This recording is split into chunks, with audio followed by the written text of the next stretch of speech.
আসসালামু আলাইকুম। আমি জান্নাত, ওয়েলকাম টু মাই চ্যানেল। কেমন আছো তোমরা সবাই? আশা করি খুব ভালো আছো। আলহামদুলিল্লাহ আমিও ভালো আছি। আমার ভিডিও যদি তোমাদের ভালো লেগে থাকে অবশ্যই লাইক কমেন্ট শেয়ার করে দিও। পাশে থাকা বেল আইকনটা অবশ্যই প্রেস করে দিও। তাহলে কি হবে, যখনই নিত্য নতুন ভিডিও আপলোড করবো আমি সাথে সাথে নোটিফিকেশন চলে যাবে তোমাদের কাছে। অবশ্যই কমেন্ট করে জানিও।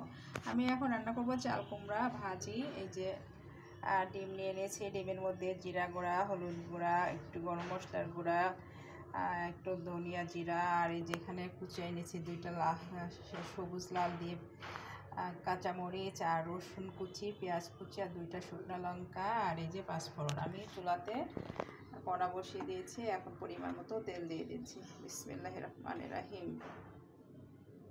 আপনারা যার যার মতো যে যেমন খান ঠিক তেমন করে তেলটা দিয়ে নেবেন। আমি এখন প্রথমত দুইটা শুকনো মরিচ দিয়ে দিচ্ছি ফ্লেভার আসা পর্যন্ত। এখন আমি কড়ার ভিতরে ডিমটা ফেটিয়ে রাখা ডিমটা দিয়ে দিচ্ছি। খুব সুন্দর করে এটা আমি ভেজে নেব। এখন আমি সুন্দর মতো ডিমটা দিয়ে দেব, দিয়ে আমি এটাকে এখন কুচি কুচি করে কেটে নেব। আমার ডিমের ভুজিয়াটা করে নিয়ে হয়ে গেছে, আমি কেটে উঠিয়ে রেখেছি। আমি এখন এই তেলের ভিতরে এই যে রসুন পেঁয়াজ কাঁচামরিচটা দিয়ে দেবো কুচানো।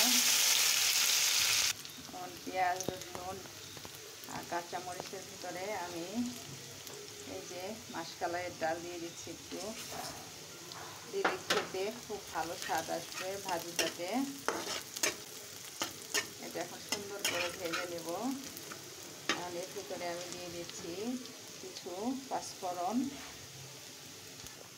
আমার পেঁয়াজ রসুন পাঁচফোড়ন আর মাসকলাইয়ের ডাল দিয়ে ভালো একটা ফ্লেভার আসছে। আমি এখন হলুদের গুঁড়িটা দিয়ে দিচ্ছি। তার ভিতরে আমি এই যে লবণটাও দিয়ে দিচ্ছি। তোমরা লবণটা যার যার মতো পছন্দ অনুযায়ী দিবে। আমি এই যে কুটে ধুয়ে রেখেছিলাম চাল কুমড়াটা এখন ভিতরে দিয়ে দিচ্ছি।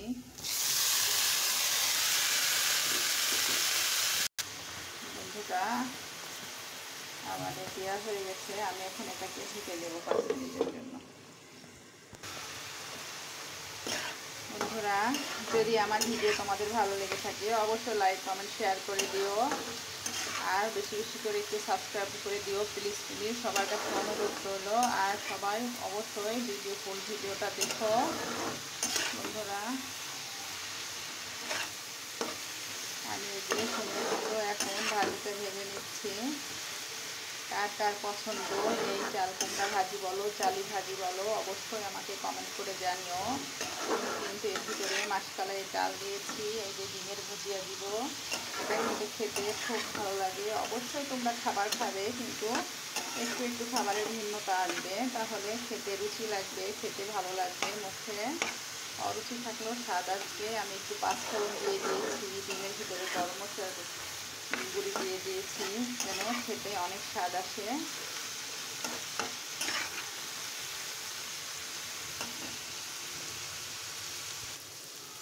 বন্ধুরা দেখো আমার ভাজিটা কিন্তু হয়ে এসছে প্রায়। আমি এখন ডিমের ভুজিয়া গেলে দিয়ে দিচ্ছি উপর থেকে ভালো একটা ফ্লেভার আসার জন্য। আর আমি এখন এটাকে অবশ্যই 2 মিনিটের জন্য ঢেকে দেব যেন ফ্লেভারটা ভিতরে আসে। বন্ধুরা চলো দেখি কি অবস্থা। কি যে ভালো একটা ফ্লেভার আসছে বন্ধুরা, কি বলবো, তোমরা তো নিজেরাই দেখতে পাচ্ছ কি সুন্দর লাগছে দেখতে।